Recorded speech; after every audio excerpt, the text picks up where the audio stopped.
ఈ దేవుని ప్రజలు ఏ ప్రజల మధ్యలో జీవించారో, ఏ ప్రజల నడమనున్నావో ఆ ప్రజలందరూ యెహోవా కార్యమును, నేను మీకు కూడా చెప్తున్నాను, విశ్వసించండి.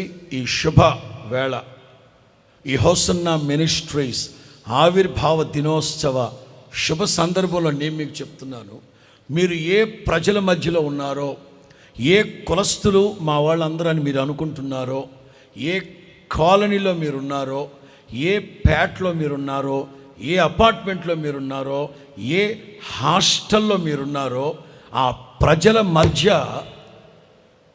దేవుడు మీ పట్ల చేసే కార్యాలు వాళ్ళందరూ చూసేటట్లుగా దేవుడు మీకోసం చేయబోతున్నారు. అది ఎప్పుడైనా సరే, ఎక్కడైనా సరే, ఏ జనము మధ్యలోనైనా సరే జరగని మన దేవుడు ఎవరో తెలుసా? ఎప్పటికప్పుడు నూతనమైన కార్యాలు, నవనూతనమైన కార్యాలు జరిగించే గొప్ప దేవుడు మన దేవుడు. దేవునికి మహిమ కలుగునుగాక.